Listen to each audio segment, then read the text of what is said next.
Namu Myoho Renge Kyo.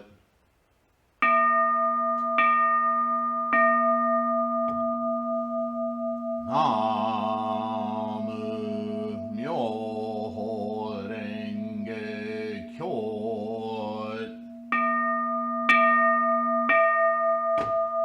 Namu Myoho Renge Kyo.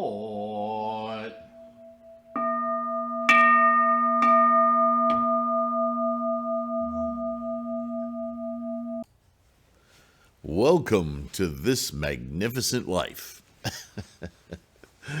Thanks for being here.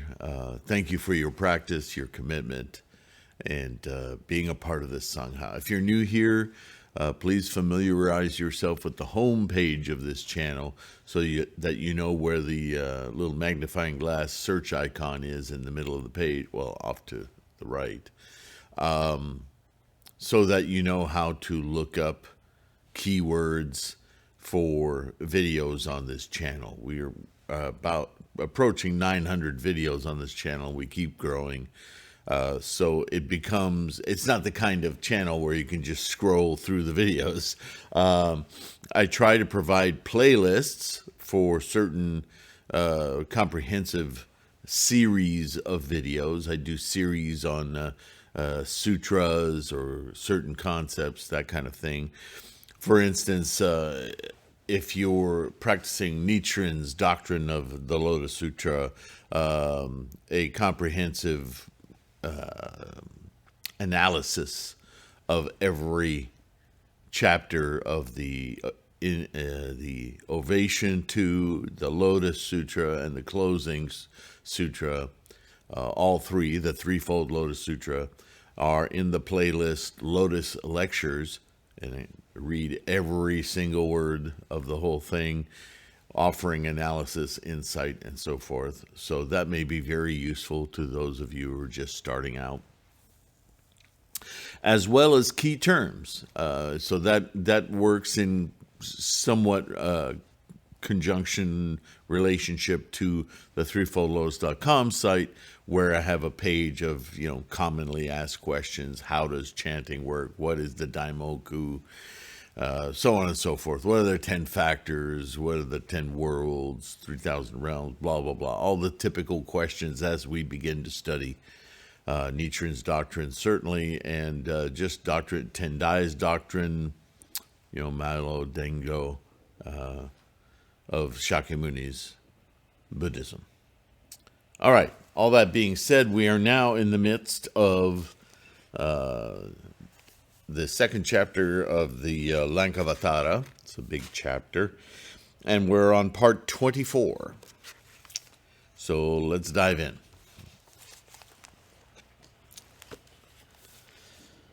Further again, Mahamadi, let the Bodhisattva Mahasattva have a thorough understanding as to the nature of the twofold egolessness, right? The twofold, because there's an egolessness of the self and an egolessness of things. How did he, self, nature, and things. So, Mahamadi, what is the twofold? Here we go. Egolessness. It is the egolessness of persons and the egolessness of things. What is meant by egolessness of persons? It means that in the collection of the skandhas, dhatus, and ayatanas, there is no ego substance, nor anything belonging to it. The vijnana is originated by ignorance, deed, and desire, and keeps up its function by grasping objects by means of the sense organs, such as the eye, etc. And by clinging to them as real, you could substitute the word real as static, permanent, continuously extant. While a world of objects and bodies is manifested owing to the discrimination, that takes place in the world, which is of mind itself. That is the alaya vijnana. So, just to recap really quickly, let me finish what he's saying about this. By reason of the habit energy stored up by false imagination since beginningless time, though this world is subject to change and destruction from moment to moment. It is like a river, a seed, a lamp, a wind, a cloud, while the Vijnana itself is like a monkey who is always restless, like a fly who is ever in search of unclean things and defiled places, like a fire which is never satisfied. Again, it is like a water drawing wheel or a machine. The Vijnana goes on rolling the wheel of transmigration, carrying varieties of bodies and forms, resuscitating the dead like the demon Vitala, causing the wooden figures to move about as a magician moves them. Mahamadi, a thorough understanding concerning these phenomena, is called comprehending the egolessness of persons or personages. So, this is another way of saying rather the same conversation I often have with you guys about the karmic freight train. And that karmic freight train is identified here as the alaya consciousness. In other words, the alaya vijnana, the mind of samsaric perception, the mind of collecting data, the mind of identification, is born of, emergent of, that freight train of karma with all of its tendencies and conditions. So that mind is conditioned, that mind, that being's mind, the human mind, is conditioned, and as part of its conditioning and tendencies, it collects. It collects in order to self-identify with all of this stuff. And by doing that, as it says ceaselessly, right? Turning the wheel of transmigration, there's that wonderful word again, making permanent everything it encounters so that it can possess it as part of identity. This is what we do. This is the human condition.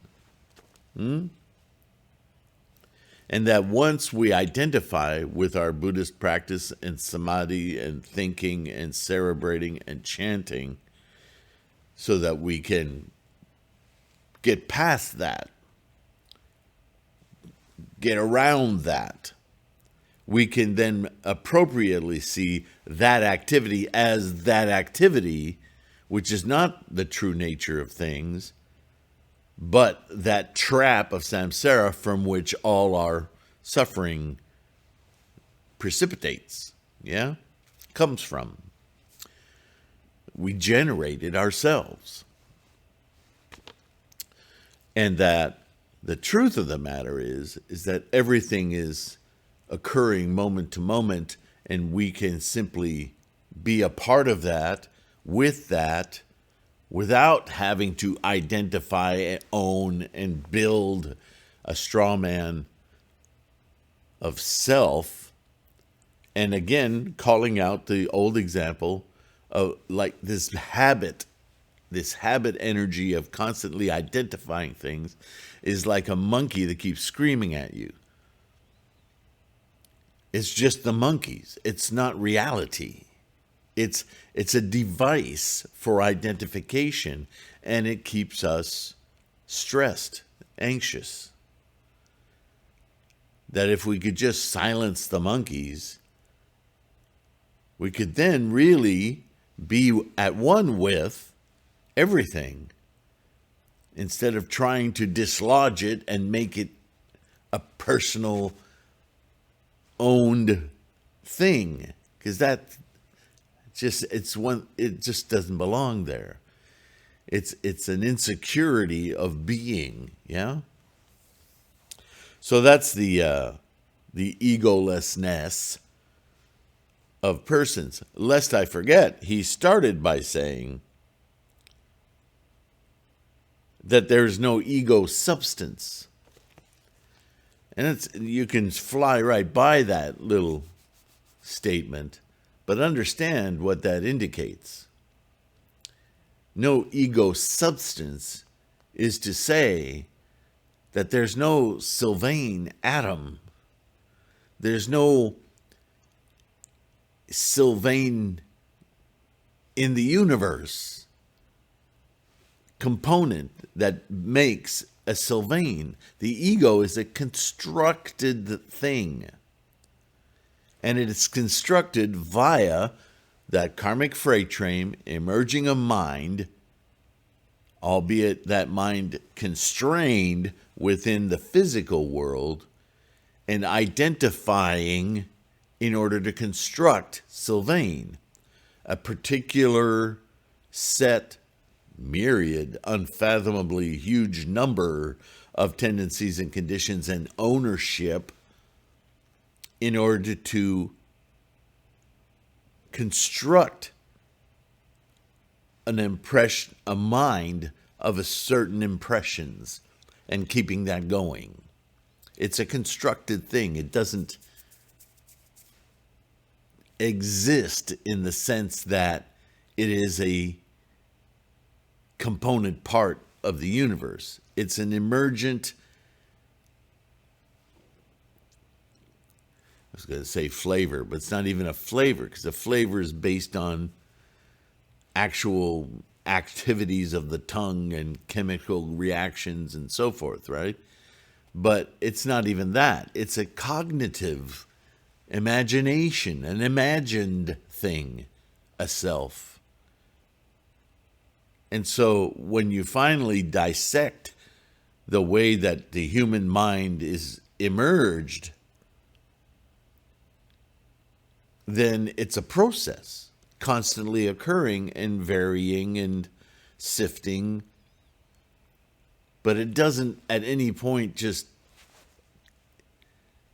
exist through time-space. It's a cognitive moment-to-moment experience.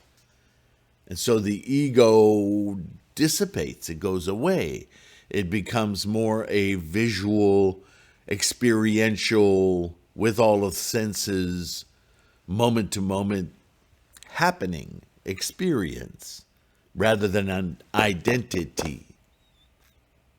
So the ego gets flushed out because there's no reason for it. That's the monkey mind, yeah? So let's go on. Now, Mahamati, what is meant by the egolessness of things? Well, not much different, right? It is to realize that the skandhas, the dhatus, and the ayatanas are characterized with the nature of false discrimination. So just as much as you're building this fake idea, this illusion of a abiding self, which is why there's no soul in Buddhism. There's impermanence, because there's no container, there's no thing that's eternal. Right?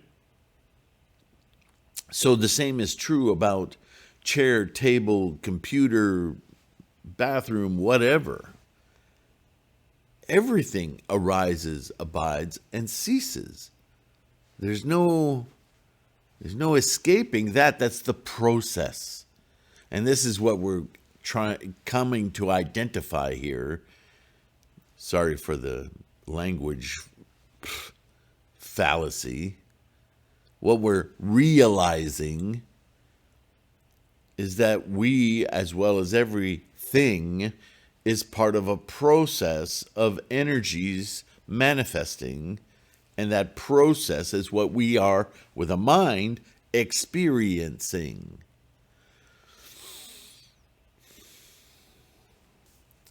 So to realize that the skandhas, the senses, the consciousnesses are all part of the process of identification and experiencing life. Not things, life. The process we call life.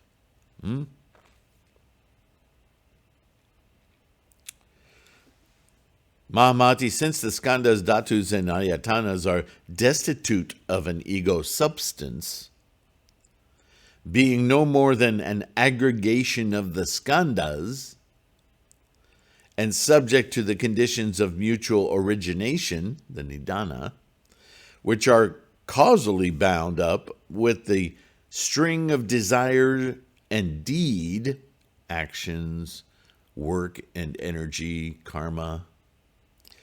And since thus there is no creating agent in them, Mahamati, the skandhas are even destitute of the marks of individuality and generality. And the ignorant, owing to their erroneous discriminations, those who don't understand this process, imagine here the multiplicity of phenomena. The wise, however, do not. Recognizing, Mahamati, that all things are devoid of the sita, manas, manovijnana, the 5 dharmas, and the 3 svabhavas, the Bodhisattva Mahasattva will well understand what is meant by the egolessness of things. And things don't have their own nature. They don't have their own minds. We like to project this facility of mind onto things. We do it all the time. Hell, I argue with tools in the physical world all the time. I realize what I'm doing. I'm working out my own stresses about what I'm doing. I know that. I recognize that. But there are those who do not. Right? Or they'll call it this. The universe told me to do this. It's objectification rather than understanding that everything is happening moment to moment. And the only one thing with consciousness is this sentient mind. We can't then externalize that sentient mind to things. They're just happening. And they're happening in a way that individually we experience them happening because of our karmic freight train tendencies and conditions, yes? Again, I refer you to the fountain analogy when it comes to the psychology there.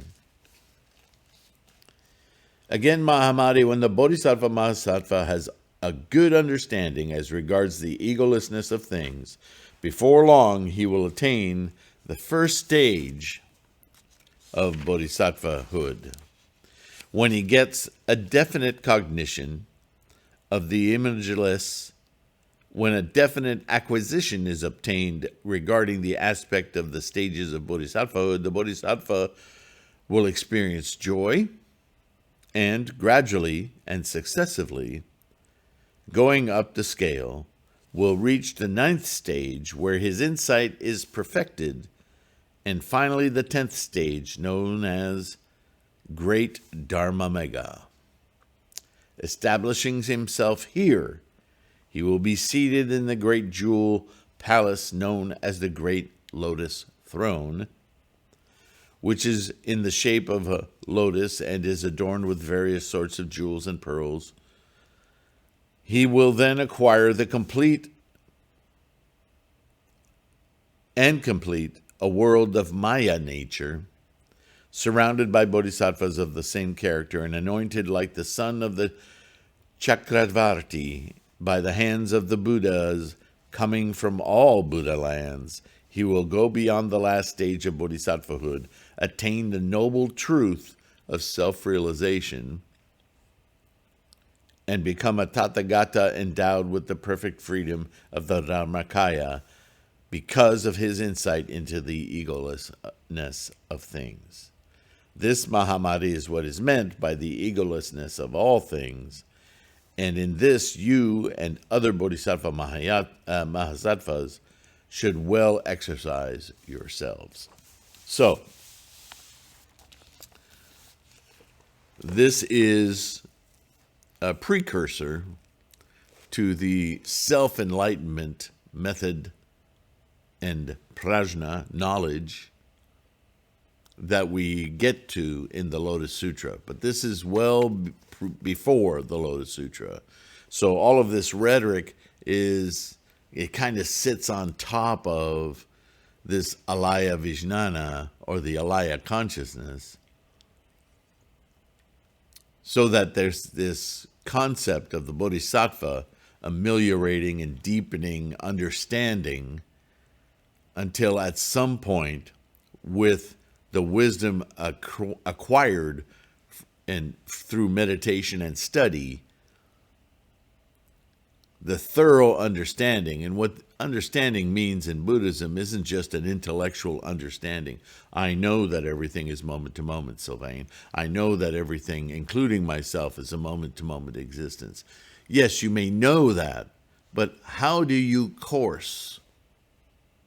How do you live your life moment to moment in samsara and apply that knowledge, work within the parameters of that knowledge, and interact with all of the things? It becomes a conundrum, right? I know this chair exists from moment to moment, but I do have the confidence to sit in it as though there is something happening where the chair suchness supports the Sylvain suchness, right? With gravity and all of it. What are your relationships like? How do you perceive your relationships? And how do you course through samsara, through time-space, knowing what you know? How do you do it? And at some point, you're knowing and experiencing that truth constantly, instead of in and out, in and out, in and out, reminding, being in it. You will be thoroughly disattached, detached, unswayed, uninfluenced by, but instead operating in the clarity of the process. There's a liberation, there's an emancipation from the thingifying, which is why the Bodhisattva experiences joy. It's not the same kind of joy as when everyone says, surprise, happy birthday, and gives you a cake. That's not the joy we're talking about. We're talking a joy of release, of being at one with the process, without the need for statification, thingifying, making permanent. There's a certain inner glow, right? You could say, that recognizes your energy moving through time-space, collecting experience rather than possessions, or experiencing, being. And so this is, again, the position of a bodhisattva, albeit with the mind of emancipation. And this is coursing as a bodhisattva with the Buddha mind. This is all happening in samsara, yeah? Moving on to part 25. At that time, Mahamati, the Bodhisattva Mahasattva, said to the emancipated one, teach me about making an assertion and refuting it so that I and other bodhisattvas, getting rid of the erroneous views, that may arise from assertion and refutation may at once realize supreme enlightenment. Having been enlightened, they would keep themselves away from the eternalistic assertions as well as from the nihilistic refutations, and leave your enlightenment eye unrefuted. So tell me, how do I experience this? How do I, on the one hand, stop permanentizing things, and on the other hand, not annihilate them in order to attain enlightenment? Right? These two extremes. How do I stay attached, and how do I detach without at the same time obliterating? See, there's still a confusion here about the mind versus the physical world. There's no denial of the physical world in Buddhism. But the irony is that our human minds are so incredibly attached to things that the very idea that we consider that those things are a process of being rather than a static thing, it breaks our mind. We think, well, that means we need to blow it up. We need the physical world isn't real.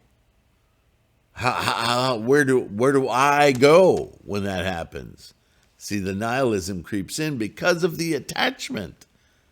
It's not a matter of detaching via obliteration. It's a matter of being without the entanglements, without the obsession. But we first have to recognize the obsession, don't we?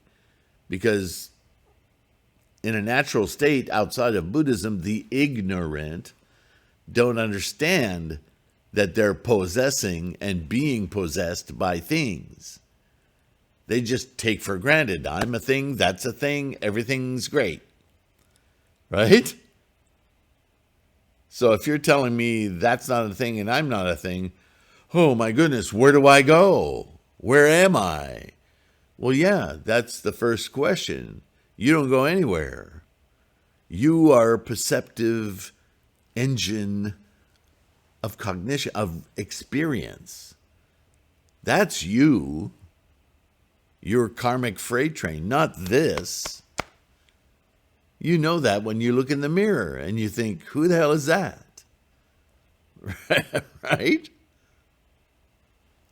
So Mahamati's still struggling with the same question. Then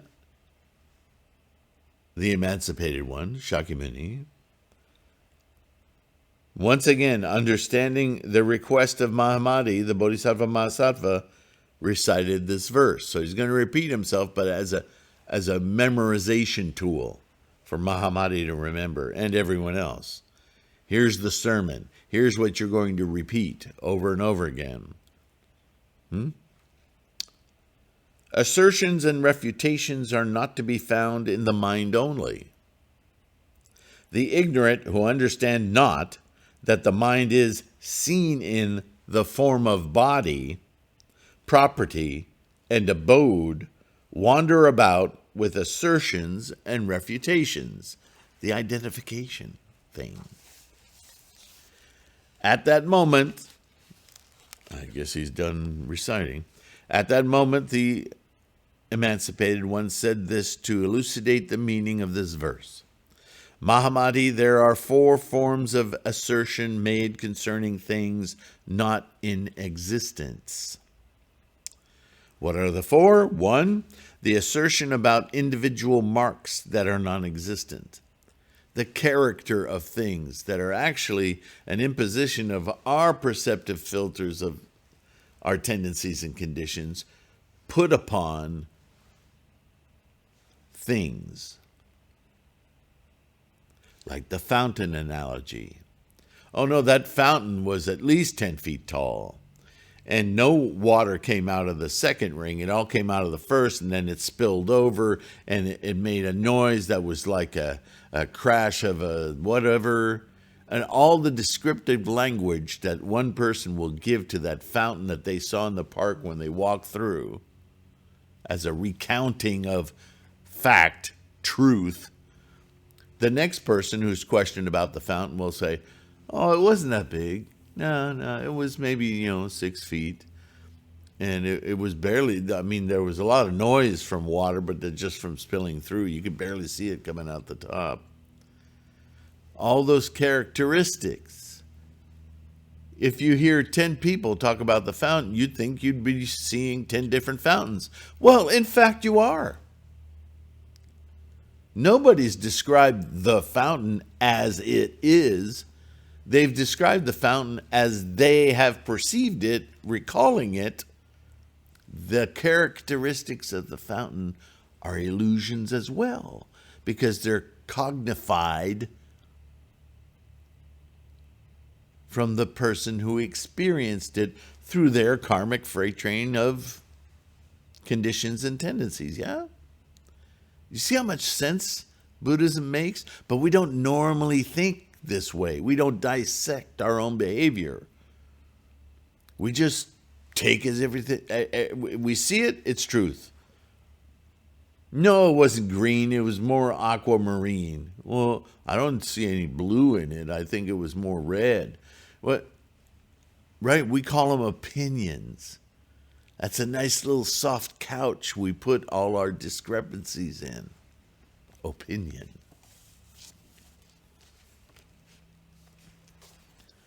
The second is the assertion about philosophical views, which are non-existence, right? We assign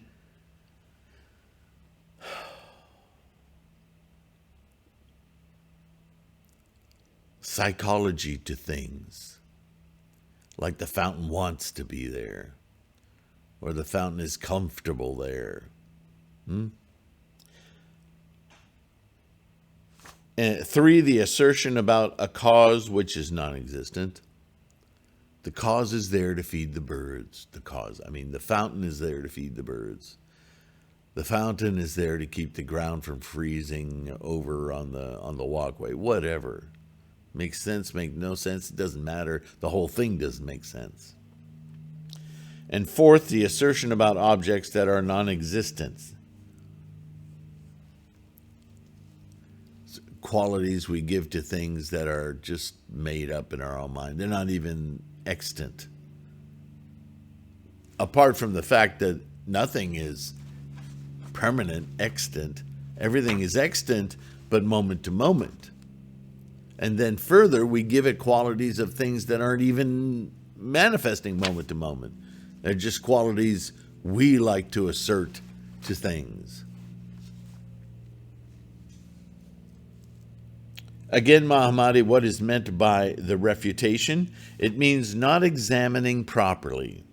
Because of ignorance, any assertion based on errors. This, Mahamati, is what characterizes assertion and reflection, because it's all based on opinion, right? Further, Mahamati, what are the characteristics of the assertion made about individual marks that have no existence? It concerns the marks of individuality and generality in the skandhas, dhatus, ayatanas, which do not really exist.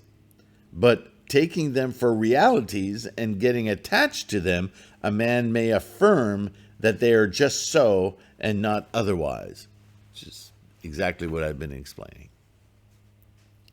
This, Mahamati, characterizes the assertion of individual marks which are non-existent.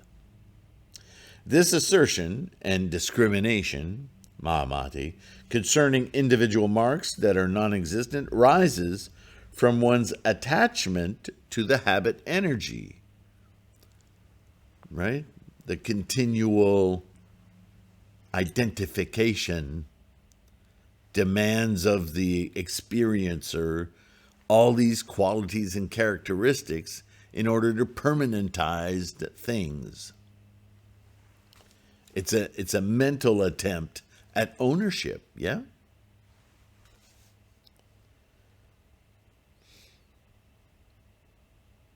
Again, Mahamadi, by the assertion of philosophical views, which are non-existent, not true, is meant that the skandhas, dhatus, and ayatanas, some philosophers assume the existence of an ego, a being, a soul, a living being, a nourisher, or a spirit.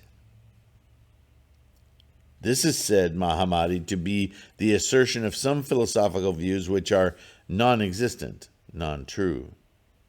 Again, Mahamadi, by the assertion of a cause that is non-existent, is meant that some philosophers assume the causeless birth of a first Vijnana, which later comes to have a Maya-like non-existence. That is to say, the originally unborn Vijnana, like the universe is conscious, which begins to function under the conditions of I, form, light, and memory. See, we've already identified in Buddhism that I is, seeing is, vision is its own consciousness. It arises from a complexity of energies amalgamating to produce even the idea of vision, and then sets about defining what vision functions like and what it would need in order to function. So now the duality, we see this in the Nidana, yeah? An idea creates a realm in which to express itself, and that expression requires a perceiver and a perceived. The object of perception obviates the need for a perceiver and perception together. The function and the object create a consciousness, a group of knowing, a witness to this cool little mechanism we just created. The I is just a component part of that whole consciousness.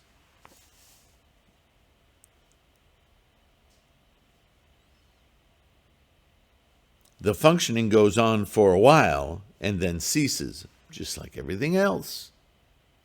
This, Mahamadi, is the assertion of a cause that is non-existent. The universe didn't decide, I need to be able to see, I need to be able to feel, I need to be able to smell. No. This wasn't a conscious, this is the anthropomorphic, or what do they call it in cosmology? Anthropic principle. That either the universe was created specifically to our tailored consciousness so that we could exist, or that the universe, another way of saying it, is produced by a need to express humanity, a human, so that somehow we are the central focus of the universe. I mean, it's a very kind of arrogant self, isn't it? For instance, here's an example. Take all the human beings on the planet, all 8 billion somewhat human beings, and crush them into a ball and launch them into space. What possible ratio of importance would you give that ball to Jupiter, to a galaxy? Oh my, just keep going.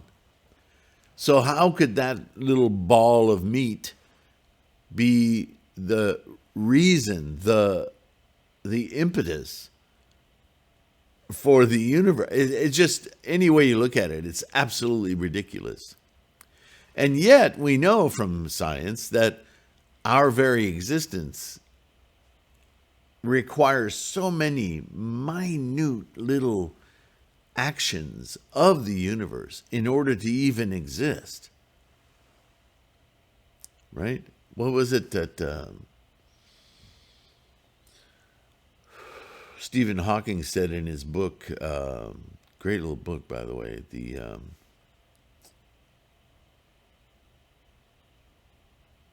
it's an old book on the universe. He says the universe exists as it does because that's the way we experience it. I wish that's a paraphrasing, but it's one of those moments where you go, there's something there, but I'm not sure I got it all, right? What was the name of that book? Anyway. Again, Mahamadi, the assertion about objects that are non-existent is an assertion arising from the attachment to such non-working existences as space, cessation, nirvana. These, Mahamadi, are neither existent nor non-existent, for all things are devoid of the alternatives of being and non-being, and are to be known, Mahamadi, as the horns of a hare, a horse, or a camel, or like a hairnet. They are discriminated as realities by the ignorant who are addicted to assertions and refutations, as their intelligence has not penetrated into the truth that there is nothing but what is seen of mind itself. Now, that's a tricky statement.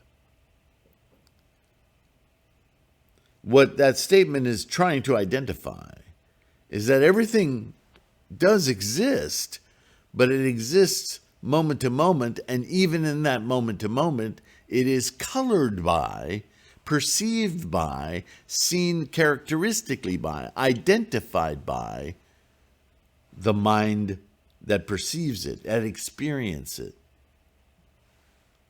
And that mind, there are a billion varieties of on this planet, which obviates that nothing exists in the way it is perceived, because it's perceived 8 billion different ways.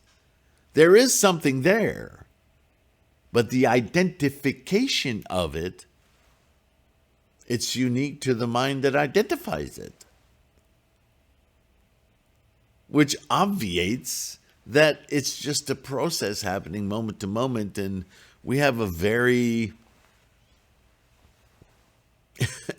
colored version of reality that we each experience. This is why our insights, your insights, my insight, her insight, is going to vary slightly. We're all looking at Buddhahood, right? But we're all going to get to that experience through our own karmic, alaya consciousness.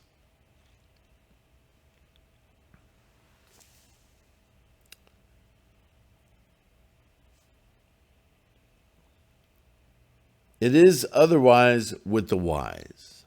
In other words, developed Buddha wisdom, right? Prajna. This, Mahamadi, is the characteristic point of the assertion about objects which are non-existent. For this reason, Mahamadi, one should avoid the views based on assertions and refutations. Understand that 99% of what comes out of a human being's mouth is their impression of. So it's a conversation I've had before on this channel about taking offense.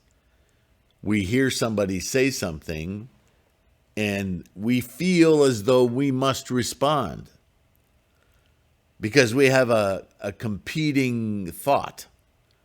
It's a pissing contest. Why should you hear, even if it's a direct insult to you, what somebody is saying, why should you take it as true? You should laugh. They're expressing a perception of their own. It's not yours. It doesn't belong to you. And this goes back to what I was saying earlier about how do you experience the world? You may intellectually know that every word that comes out of everyone's mouth is just their expression of their experience. And if you let go completely of the idea of permanence and detach yourself from thingifying, then you will feel great compassion for that person experiencing something that may not be kind, let alone, of course, it's not accurate. It's polluted by attachments. But if you see it that way, you can rise above, be your bodhisattva nature. But if it stings you, if you feel like, man, I'd like to, or you bark right back, well, you're not in bodhisattva at all. You're stuck in the passions and the entanglements of illusions. Samsara. Get out of there. That's what's causing all of your stress and anxiety. Do you see?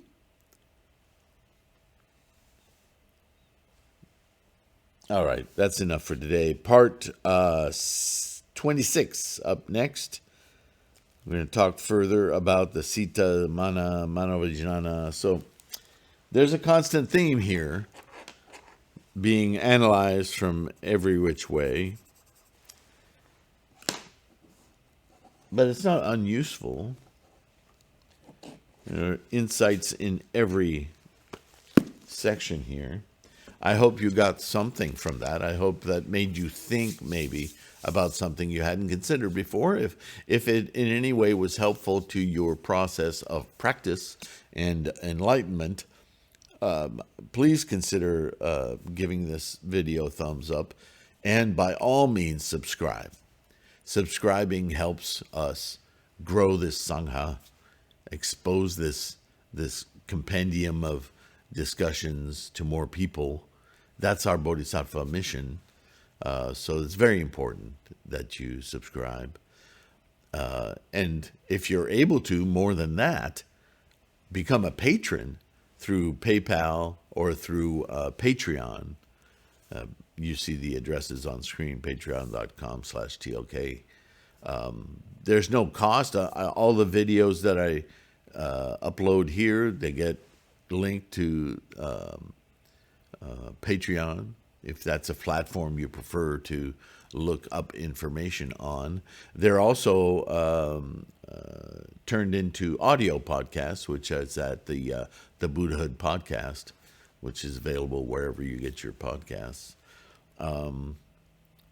But anyway, you can support this channel either through direct donation through those channels, or if there's something of interest in the bookstore for this channel, please consider getting some reference information there. Buy yourself a mandala, of course. Those are easily attainable on the Gohonzon or cafepress.com/Gohonzon web store. Yeah, there's a lot of ways to support this effort for all of us, right? So thank you for that. Thank you for participating. Most of all, thank you for chanting Namo Myoho Renge Kyo. Your practice is everything. Yeah? So thank you for that. I will see you in the next one. Nobody else is going to operate this equipment, so it's going to be me. And silliness. Bye for now. Oh, take care of your health. Be kind to yourself. Okay?